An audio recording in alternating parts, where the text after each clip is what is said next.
Trésor, mémoire de radio, présente.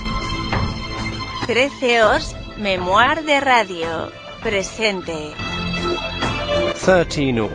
mémoire de radio, presenta. 13 mémoire de radio, presente.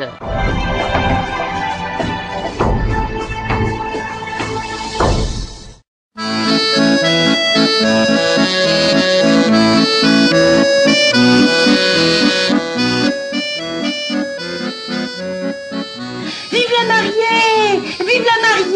Eh ben, qu'est-ce qui t'arrive? Eh ben, il passe une mariée. Alors moi, je crie vive la mariée. Mais pourquoi tu cries ça? Eh ben, quand tu vois passer une mariée, tu cries pas vive l'empereur ou vive la République. Tu cries vive la mariée. Non, ce que je te demande, c'est pourquoi tu cries vive la mariée? Eh ben, parce que brusquement, ça m'a rappelé des souvenirs. Pourquoi t'as été mariée? Oh non, mais j'ai fait ma première communion. À cette époque-là, maman, elle voulait que je sois danseuse étoile. Tout de suite comme ça, étoile. Ah oui, ah oui. Elle avait dit, maman, ça, je veux que ma fille soit danseuse étoile. Danseuse étoile ou rien du tout. Alors? Eh ben, j'ai été rien du tout. On avait été voir un professeur, ou plutôt une professeuse, vu que c'était une dame. Elle a dit à maman, il faut qu'elle commence par travailler dans un bar. Dans un bar? Ah, la barre, probablement. Oh, bah, tu guettais pas chez la professeuse, toi. Alors, tais-toi. Maman et moi, on a compris dans un bar. Alors, c'est dans un bar. Oh, pas comme serveuse, bien sûr, mais probablement comme danseuse. Déjà, maman, ça lui plaisait pas, elle, non. Elle m'a dit, si tu travailles dans un bar, ton père, il va vouloir aller te chercher et puis il en sortira plus. Pourquoi, il buvait, ton père? Ah non, non, mais enfin, il aimait mieux se trouver en tête-à-tête avec un litre de rouge qu'avec un taureau, hein. Et puis après, la professeuse, elle a dit qu'il faudrait d'abord que je sois un rat. Alors ça, maman, elle a pas voulu. Oh non, elle a dit, j'ai pas élevé ma fille jusqu'à cet âge-là pour qu'on en fasse un rat. Mais un rat, c'est une petite danseuse. Mais tout ça ne me dit pas pourquoi une mariée te fait penser à ta première communion. À cause de la robe. Oh, il y a tout de même une différence entre une robe de première communiante et une robe de mariée, alors. Eh ben, pas pour moi. Pas pour moi, parce que maman, elle aurait pas pu m'en acheter une robe. Mais alors, on a eu de la chance, tu sais, hein. Il y avait une dame dans la maison qui s'était mariée le mois d'avant. Alors, elle m'a prêté sa robe de mariée. Mais elle devait être trop grande. Penses-tu? Elle était trop courte, elle m'arrivait aux genoux. Oh. La dame, c'était une lipuli, tu sais, une lulipu. Une lilliputienne. Oui, c'est ça. Elle travaillait dans un cirque. Alors, maman, elle l'avait rallongée avec les rideaux de la fenêtre, tu sais. Ça faisait un bar tout en dentelle jaune. C'était des rideaux jaunes? Ah non, blancs. Mais le soleil, il les avait un peu jaunis. Oh, c'était joli quand même, tu sais. Oh, c'est un beau souvenir, la première communion. Papa, il m'avait dit, c'est classique. Quand une petite fille a fait sa première communion, on lui offre sa première montre. C'est une jeune fille et elle a le droit de savoir l'heure. Et il t'avait acheté une montre? Ah non, non. Il m'avait acheté un escabeau en me disant, eh ben ça te rendra le même service. Le même service qu'une montre? Je vois pas comment un escabeau peut donner l'heure, moi. Si. En montant dessus. Eh ben, en montant dessus, je pouvais voir le cadran de l'horloge de la gare de Lyon. Alors, papa, il m'a dit, eh ben, quand tu voudras savoir l'heure, t'auras qu'à monter sur l'escabeau, et puis ta mère, elle pourra s'en servir pour faire les carreaux. Ben, il était pratique, ton père, hein. Oh, c'est surtout qu'il avait pas de sous, hein.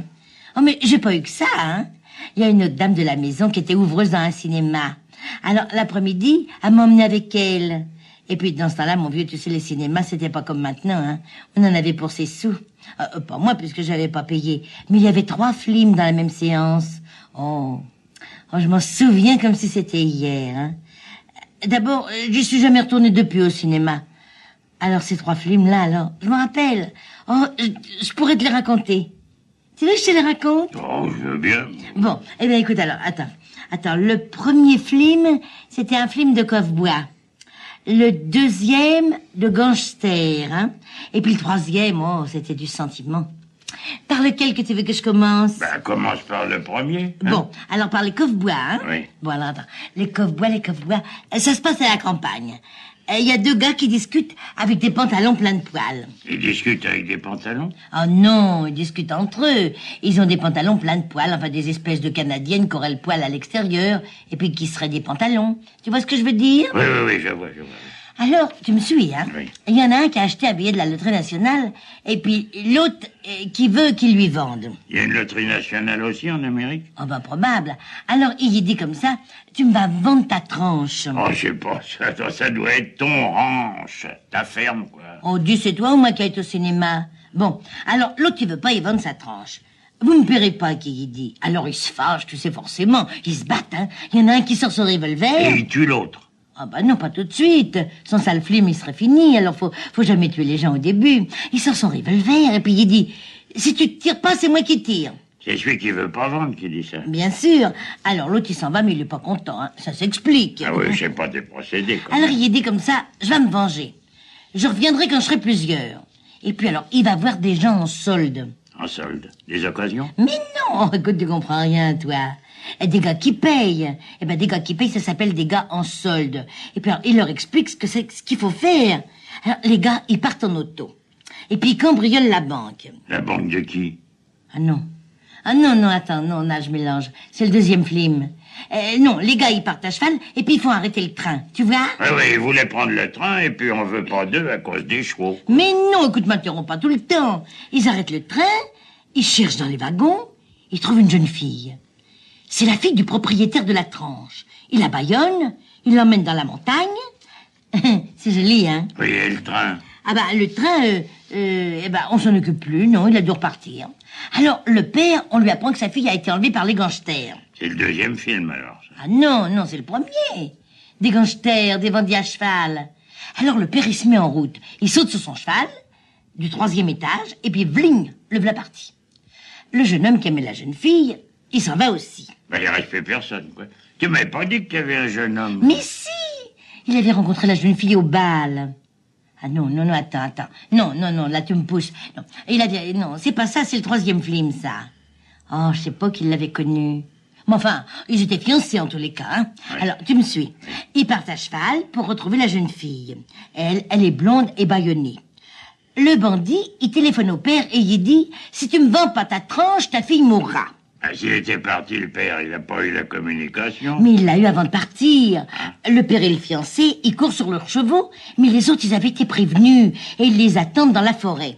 Quand ils les voient arriver, ils sautent dessus, et puis alors là, il y a des coups de revolver. Là, tout le monde se sauve dans la rue. Et puis alors, là, ça a été l'entracte. Alors que j'en étais...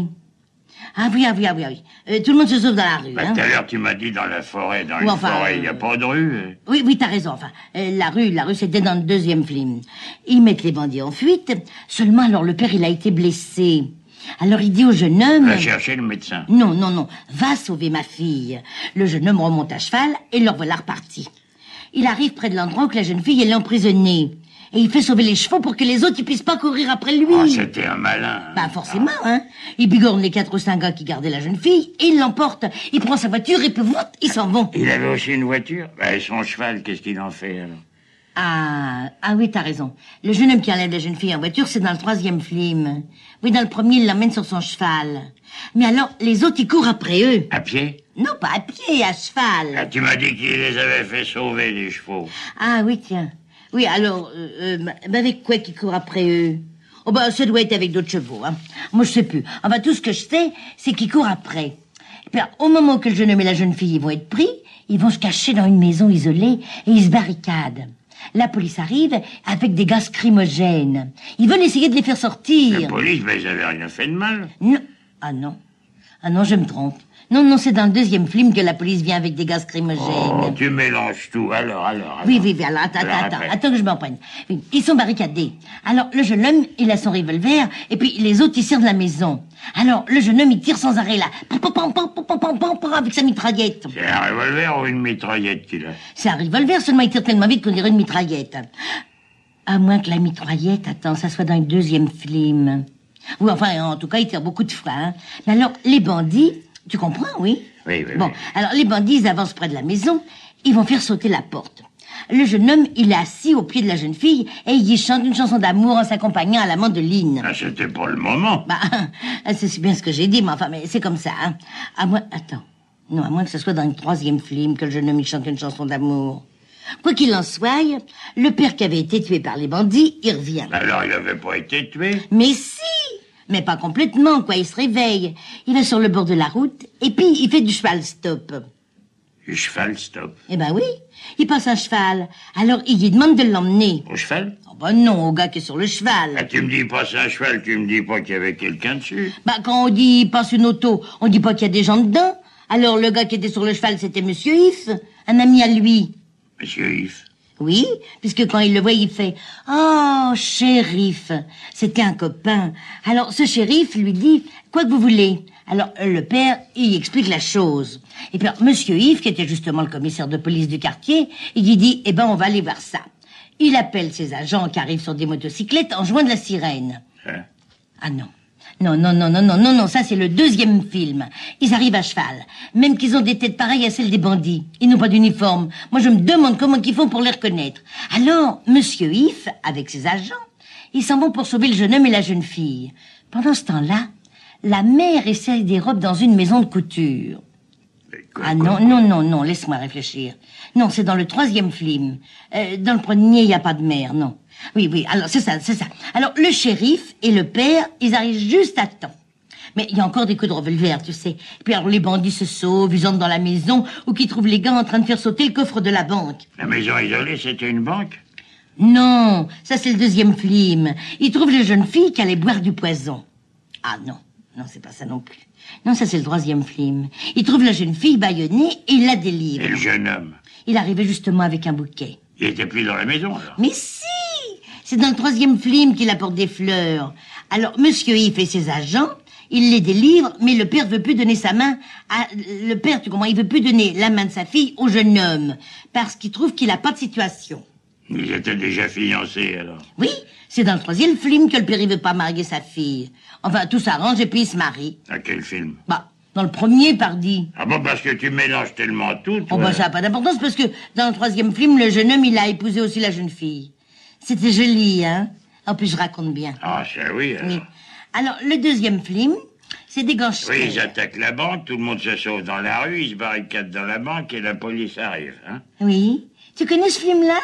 Alors, le troisième... C'est un jeune homme qui a connu une jeune fille dans un bal, il l'enlève en auto, le père veut pas qu'il se marie, mais à la fin, il se marie quand même. Tu le connais aussi? Toi, t'as dû aller au même cinéma que moi. Ben, t'as tout mélangé, alors j'ai compris les trois films. Oh, bah, c'est parce que je raconte bien. Ça m'a donné soif, tiens, de parler comme ça. Oh, allez, passe-moi un petit peu de Beaujolais. Ah ben, moi aussi, j'ai eu soif à t'écouter. Oh, alors t'as de la veine, tu sais que je fais dans un de mes bons jours. Tiens, allez, on met un petit peu. Tiens, merci. Dis, qu'est-ce qu'on mange? Un bœuf mode et puis j'ai une petite côtelette de brie. Oh, bah, dis donc. Ton brie, on voit que c'est samedi, hein, il part en vécande. Ah, il coule un peu, mais il est fameux. Allez, on attaque le bœuf, hein? Dis, t'es sûr que le brie sera encore là quand on aura fini le beurre? Mais oui. Ce serait peut-être plus prudent de commencer par lui, hein, autrement qu'il démarre. Mais non. Tiens, là, un bon morceau de bœuf. Allez, Oh, bah, vas-y, dis tiens. donc. Il est dur. Il est à la mode de 1900, ton bœuf. Il est de l'époque. Oh, c'est parce que c'est de la viande trop fraîche, au contraire, ça. Mais les carottes sont pas cuites. Oh, t'es jamais content. Oh, dis donc. Eh ben, de la viande comme ça, tiens. Ça peut s'attaquer qu'au chalumeau. Oh, yo.